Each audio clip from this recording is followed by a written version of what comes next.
til kamp overnat fredag aften. Men det er sådan noget med, at det bliver så sent. Ja.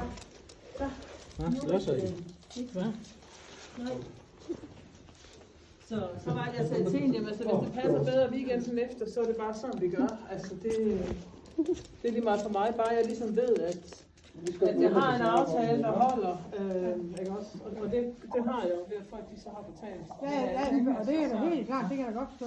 Ja, det er med at spise smørbrød, det går op også, der står der sko i gangen også.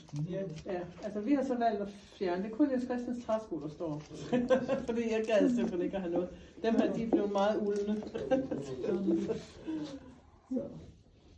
Og jeg har også sådan en puff stående herinde, der er også et hjørne der, som er blevet lidt uldne at se på. Den her, jamen den her, der har du også følt der. Ja, må jeg se. Der havde du stående, der var ikke nogen altså. Jeg vil også sige, som sagt, min gamle har hjemme, hun har heller aldrig lagt noget. Aldrig nogensinde. Så havde vi jo svigerdags hund, og den fik lige fat i en dør og kom noget hjemme, så det måtte de lige betale for lavet. Det havde vi også. De havde gang i noget. Der var derude, det var døren, eller hvad var det? Det var et eller andet, der havde gang i derude. Altså Fridas bror der. Ja, det var hun, der stod derude. Ja.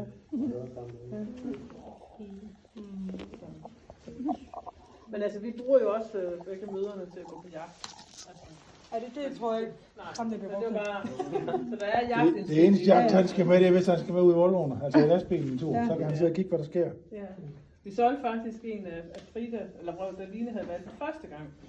Så solgte vi også til nogle, oppe, hvad fanden var det deroppe, ved Skide, med Thor. Og den var også, når han hørte køre. Han var lastbilchauffør. Han var lastbilchauffør. Den sad ved siden af. Den sad i bilen der. Det er altså, så må han jo